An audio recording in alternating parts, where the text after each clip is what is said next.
peu plus de 4 mois après la suspension du processus électoral devant aboutir à l'élection du successeur de Feu Sidi Diallo au poste de président de la Fédération ivoirienne de football, la FIFA a décidé de nommer un comité de normalisation pour la FIF.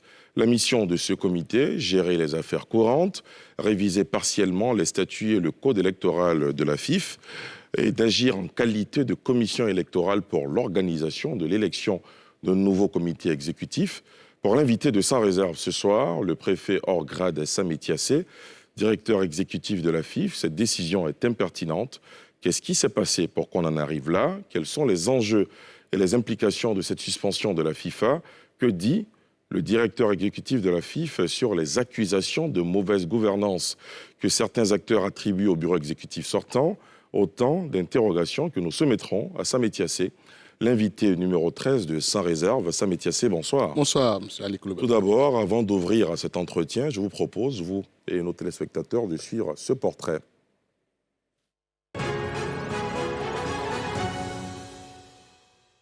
Depuis le 5 juillet 2016, il est le directeur exécutif de la Fédération ivoirienne de football, FIF.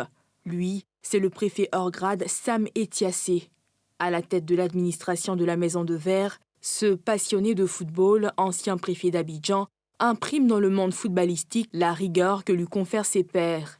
Sam Tiassé a auparavant fait ses œuvres dans le domaine du sport. Ancien capitaine de la section football de l'Abidjan Université Club AUC, il a également assumé les rôles de dirigeant de l'AS Binava de Toumodi, à l'AS Divo et à l'Agnebi Sport d'Agboville. Le processus électoral de la FIFA polémique avec ses nombreux rebondissements l'a mis au devant de la scène, sous le feu des projecteurs. Accusé par certains de bloquer le processus électoral, Sam Tiassé a soutenu mordicus à toutes les occasions et autres sorties qu'il a pour priorité l'application des textes. Le tout dernier numéro de Sans Réserve de l'année reçoit ce jour le directeur exécutif de la FIFA au moment où la Fédération internationale de football association FIFA, fêtière du football international, a mis en place un comité de normalisation pour la gestion du football ivoirien. Sam Tiassé, première question. Comment le bureau exécutif de la FIF, comment vous, directeur exécutif de la FIF, avez-vous accueilli cette décision de la FIFA de mettre en place un comité de normalisation? Nous avons accueilli cette décision avec beaucoup d'amertume. Et nous sommes dit qu'une institution aussi importante que la FIFA ne pouvait pas nous servir un tel document, vu l'argumentaire sur lequel il se base pour mettre la Fédération ivoirienne de football sous normalisation. Donc nous sommes surpris et nous attendons. Vous attendiez quoi de la FIFA, vous? Nous attendions que la FIFA lève le blocage de la suspension du processus électoral, parce que tous les documents que la FIFA a demandés, nous leur avons donné ces documents. Il y a eu une visioconférence qui a été organisée. Ils ont entendu tous les acteurs du processus électoral. Ils sont les mêmes au-delà, le comité d'urgence, les candidats, tout le monde. Donc on attendait les résultats. Et Feu, le président Sidi, par 2 fois, a adressé un courrier au président de la FIFA pour lui dire les problèmes que vivaient les acteurs du football, les joueurs, et demandant qu'ils réagissent afin qu'on puisse poursuivre le processus et libérer le football en Côte d'Ivoire. Par 2 fois, ça n'a pas été fait. Et nous attendions depuis 4 mois. Et vous savez, nous sommes tous des gens qui sommes allés à l'école. On sait que le silence de l'administration au bout d'un certain temps vaut au refus. Nous avons saisi le TAS pour demander la main levée de ce blocage. Est-ce que justement cette voie de recours que vous exercez devant le TAS, vous pensez pouvoir faire plier la FIFA? Mais nous ne partons pas en victime résignée. On ne serait pas parti. Nous sommes convaincus de nos arguments. Et comme le TAS ne suit pas les hommes ou bien les institutions, mais les faits, ben, ils vont dire le droit. La position dans laquelle se trouve aujourd'hui la FIF est une position connue déjà de certaines nations, de certaines fédérations africaines, qui elles aussi ont exercé leur recours devant le TAS, mais pour la plupart ont perdu devant le TAS. Est-ce que finalement ce combat, ce n'est pas un combat de David contre Goliath? Oui, peut-être que David va gagner dans le cas de la Côte d'Ivoire. Parce que nous ne sommes pas, c'est pas les mêmes... Quelles sont les chances, vos chances de gagner ce procès? Nous sommes sûrs de gagner ce procès. Pourquoi? Pour la simple raison que nous ne sommes pas dans les mêmes scénarios que ce qui se passe dans les autres pays. Ailleurs, c'est tout le comité exécutif qui a démissionné. La FIFA est intervenue. Soit c'est des détournements de fonds, la FIFA est intervenue. Mais si vous avez lu le document nous mettant sur normalisation, il parlait du processus électoral. Alors, la FIFA avait deux choix à faire. Ou bien lever le blocus et nous demander de poursuivre le processus électoral, ou bien disait, bon, on vous envoie des gens pour regarder comment terminer ce processus. Mais on ne peut pas nous mettre sous normalisation pour ça. Et il faut que les Ivoiriens comprennent. On ne peut pas nous mettre sur normalisation pour ça. Vous comprenez? Donc, nous sommes sereins, sans bruit, et nous allons doucement. Vous pensez que la FIFA a un problème particulier avec vous? Vous avez l'impression, un sentiment d'injustice? Nous sommes convaincus. Et ce serait quoi ce problème? C'est depuis 2017 que la FIFA cherche à nous mettre sous normalisation. Il y a bien une raison. Mais nous avions un monsieur, paix à son âme, Sidi Diallo. Il était intraitable. Et regardez bien, Sidi Diallo meurt, tout de suite on nous sert une normalisation. La FIFA n'arrive pas à maîtriser certaines fédérations africaines, dont la Côte d'Ivoire. Nous avons des élections en mars au niveau de la CAN. Je ne sais pas si la FIFA a un candidat, mais ce qui est certain... Au niveau de la CAF, vous voulez dire? Pas de la CAF, effectivement. Mais vous savez, la Côte d'Ivoire doit voter. Et si ce n'est pas le comité exécutif qui est là, qui vote, et que c'est un administrateur qui vient le faire, est-ce qu'il le fera dans l'intérêt de la Côte d'Ivoire? Nous avons Jacques Anoma qui est candidat à la CAF. Vous pensez que cette réaction de la FIFA peut avoir une incidence sur le sort de Jacques Anoma à cette prochaine élection à la tête de la CAF? Je ne le pense pas. Regardez ce qu'ils disent. Ils disent que le comité exécutif, son mandat est arrivé à terme, n'est-ce pas? Mais pourtant, ils ont accepté le mandat que nous avons donné à Jacques Anoma pour être candidat. Vous voyez cette contradiction-là? Quelqu'un vous dit qu'il n'est plus habilité à faire quoi que ce soit, et dans les conditions d'éligibilité au niveau de la CAF, il faut l'accord de sa fédération d'origine. C'est la Fédération ivoirienne de football. Tout à fait. Mais nous avons donné, Sidi a signé ce document, et ils l'ont accepté. Allez-y comprendre quelque chose. Alors, Sam Etiassé, on vous reproche de nombreux impairs dans le processus électoral qui a suscité cette suspension de la part de la FIFA. N'est-ce pas cela qui donne raison finalement à la FIFA? Je veux bien qu'on me dise, qu'on me parle de ces impairs-là, parce que moi, je ne fais que m'adosser sur les textes de la FIF. Rien que les textes. Vous savez, M. Ali Derasouba, lorsque vous travaillez en vous appuyant sur les textes, vous êtes sûr de gagner. Dans le processus électoral, on dit non, le directeur exécutif a refusé de signer un document que le ministre Dibi aurait signé. Oui, éclairez-nous justement sur cet épisode. Etc. Écoutez, le 6 août 2020, nous avions terminé le processus. Le 6 août 2020, tous les 7 membres de la commission électorale, tous, y compris le président, ont validé 2 candidatures et ont rejeté 2 autres. On devait se retrouver le 8 parce que le 7, c'est la fête de l'indépendance. Le 8, on devait se retrouver pour finaliser tous les dossiers. C'est là qu'on vient nous parler de cohésion sociale. Non, allons-y à la cohésion sociale à cause des petits problèmes, des problèmes qu'il y a dans le pays. Allez-y à la cohésion. Mettez tout le monde là-dedans. Mais pour être candidat à la FIF, il y a des conditions d'éligibilité. Moi, je n'ai pas vu à l'article 41 parler de cohésion sociale. J'ai dit non, tout simplement. Tout simplement. Le jour où les clubs, c'est-à-dire les membres actifs de la FIF, vont se réunir en assemblée générale, sortir un texte une disposition par rapport aux conditions d'éligibilité, où ils parleront de cohésion sociale, on appliquera la cohésion sociale. Mais pour l'instant, il n'existe pas dans nos textes, tout simplement.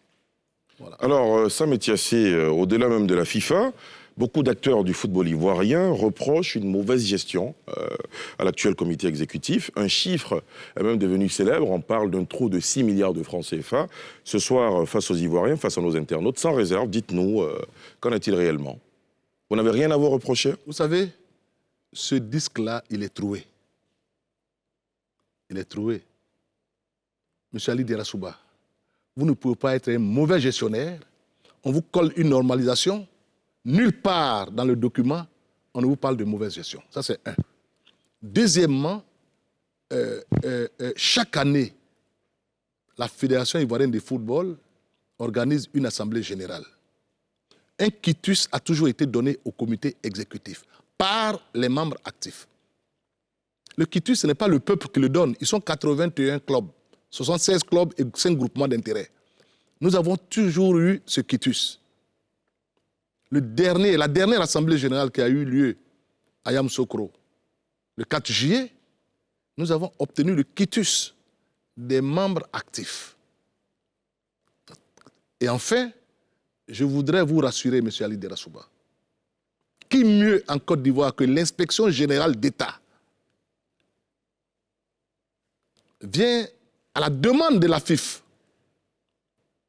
après ces rumeurs de détournement de 6 millions, nous avons demandé à l'inspection générale d'État de venir contrôler, n'est-ce pas, la Fédération ivoirienne de football. Rien n'a été découvert, propre et clean. Les 6 milliards dont on parle, c'est de l'argent qui a été viré aux acteurs, enfin aux footballeurs, aux hôtels où nos joueurs logeaient. Nulle part, l'inspection générale n'a trouvé un iota, un pique-nique de détournement. Sam Etiassé, dans une interview, vous avez semblé laisser entendre que l'une des raisons principales de cette crise, c'est le cas Didier Drogba. Je ne veux pas citer de nom sur ce plateau, tout simplement parce que lorsque on parle sans réserve, c'est tous les réseaux sociaux qui s'embrasent. Vous avez peur des réseaux sociaux? Nullement. Vous savez, aujourd'hui, lorsqu'il n'y a rien sur Sam Etiassé sur les réseaux sociaux, je m'inquiète. Je me demande qu'est-ce qui se passe. On m'a oublié. Non, monsieur Ali. Il se trouve que je n'ai pas parlé. Il y avait 4 candidats.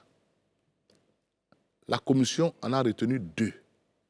M. Sori Diabaté et M. Idriss Diallo. Ils ont rejeté 2 candidats, 2 candidatures, celle de M. Drogba et celle de M. Kouadio, etc. M. Drogba a fait appel de la décision. Il a fait appel de la décision. Ce qui est normal. Quand je ne suis pas content en première instance, je vais en appel. Ce que nous reprochons à la FIFA, laisser la commission de recours regarder ce dossier, infirmer ou confirmer la décision de la commission électorale. Ils bloquent. C'est qu'il y a quelque chose derrière leur tête. Pourquoi ils bloquent le processus? Pourquoi? Le 21 août 2020, la FIFA nous écrit pour nous dire n'arrêtez pas le processus, remettez la commission en place, ils n'ont qu'à aller au vote et chaque membre de la commission n'a qu'à signer les documents. On a fini, on leur a apporté le papier le 26 août. Salut Diarsouba.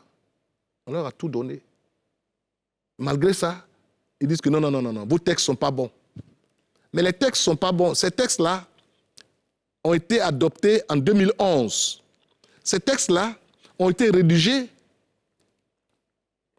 avec l'appui de 2 membres de la FIFA. Ces textes-là ont servi à élire Sidi Diallo en 2011.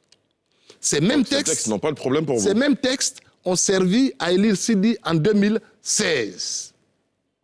En 2020, on va aux élections avec ces mêmes textes parce que ce sont les membres actifs qui doivent procéder au toilettage des textes. On commence le processus, on est à la fin du processus, on dit non, il faut refaire les textes, comme vous êtes en train de jouer au football, et à 5 minutes de la fin, on vous dit non, désormais, voilà comment on doit faire. Très bien. Voilà. Alors, aujourd'hui, vu que la FIFA a annoncé la mise en place de ce comité de normalisation, quelles sont les implications de ce comité de normalisation? Toutes les compétitions sont arrêtées. Le football ivoirien est à l'arrêt? Vous savez, les Ivoiriens, certains Ivoiriens applaudissent le fait qu'on ait mis la FIFA sous normalisation. Mais c'est dangereux. C'est dangereux pour le football ivoirien. C'est dangereux pour la Côte d'Ivoire. Expliquez-nous les dangers, justement. Vous savez, la Côte d'Ivoire vient de dépenser des milliards pour doter le football, le sport en général, d'infrastructures de haut niveau. Nous allons abriter bientôt, en 2023, la Coupe d'Afrique. À Abidjan, c'est le stade Foboni qu'on reprend. Il y a le stade Alassane Ouattara à Ebimpe. On a Yamoussoukro, un beau stade. On a à Korogo, un beau stade. À San Pedro, un beau stade. Donc le comité de normalisation va mettre en pause tous les travaux ou... Je ne sais pas, mais ce n'est pas l'argent du comité de normalisation. Deuxièmement, il n'y a plus de championnat. Troisièmement, il n'y a plus de subventions pour les clubs. Quatrièmement, les acteurs, ils ne seront plus en jambes, c'est fini. Cinquièmement, ceux qui arrivent, ils vont aller se prendre un bureau, ils vont se faire payer cher. Le président va être payé, les vice-présidents vont être payés, les membres vont être payés. Mais aujourd'hui, le comité exécutif, les membres du comité exécutif, les 18, n'ont pas de salaire. Ils vont venir avec ce qu'ils appellent les coûts opérationnels pour faire fonctionner le comité de normalisation. Mais vous pensez que ces gens-là sont prêts en décembre 2021 à lâcher cette manne-là? Alors vous allez voir, en 2021, ils vont proroger la normalisation, comme ils l'ont fait au Cameroun pendant 7 ans. Avant-dernière. Comme ils l'ont fait au Mali pendant 3 ans. Il ne faut pas souhaiter cela à son pire ennemi. Mais c'est déjà fait. Avant-dernière question, Sam Etiassé, est-ce que vous pensez que la mise sur place de ce comité de normalisation aura un incident sur l'organisation par la Côte d'Ivoire de la CAN 2023? Mais forcément. Parce que, quels sont les acteurs qui vont aller défendre les couleurs de la Côte d'Ivoire? Ce sont les Ivoiriens. Ne pensez pas seulement à nos joueurs qui sont à l'étranger. Nous avons des joueurs ivoiriens qui participent au championnat national, qui jouent. Ils ne seront plus en jambes. Regardez les U20 avant-hier.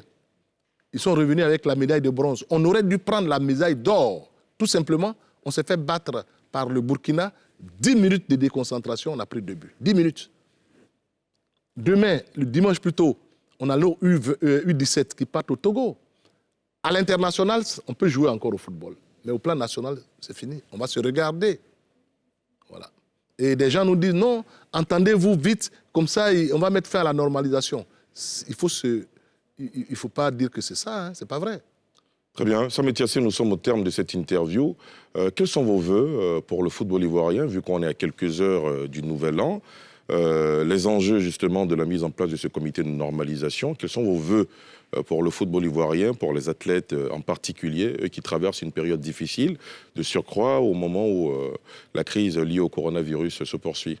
Mais d'abord, que le ballon roule en Côte d'Ivoire, qu'on puisse reprendre les compétitions, que le tribunal arbitral du sport, le TAS, n'est-ce pas, fasse droit à notre requête et que nous puissions reprendre ce championnat. Que les acteurs du football se mettent ensemble, oublient les querelles personnelles, intestines, et qu'on pense au développement du football. Je pense que nous pouvons le faire si nous voulons. Vous savez, Ali Derasouba, ôte-toi que je m'asseye, mais quand tu vas venir t'asseoir, le gars va venir s'asseoir, demain l'autre va lui dire aussi. Le gars, vous pensez à qui? Je pense à tout le monde. Très bien. Je pense à tout le monde. C'est-à-dire aujourd'hui, on va aux élections, celui qui a les faveurs, n'est-ce pas, des clubs, va gagner. Je ne pense à personne. Vous ne me ferez pas dire. Non, je ne pense à personne, mais je souhaiterais que le football vraiment trouve toute sa place et qu'on puisse jouer. Vous savez, lorsque nous avons pris la Coupe d'Afrique tout dernièrement, regardez la réaction du chef de l'État d'abord. Il était heureux. Une joie indescriptible. Regardez la réaction des membres du gouvernement. Du peuple ivoirien. Regardez la réaction du peuple de Côte d'Ivoire. Le football, c'est de la drogue. on ne joue pas avec. Parce qu'on n'aime pas un tel, il faut le dégager. Mais on ne dégage pas tout le monde. Il y a des gens qu'on ne dégage pas. Très bien. Je vous remercie. Très bien, merci en tout cas à Sam Etiassé, directeur exécutif de la FIF, Fédération ivoirienne de football, d'avoir accepté notre invitation. Merci à vous, chers téléspectateurs, chers internautes, de nous avoir suivis. Je vous souhaite d'agréables fêtes, toujours branchées sur la nouvelle chaîne ivoirienne.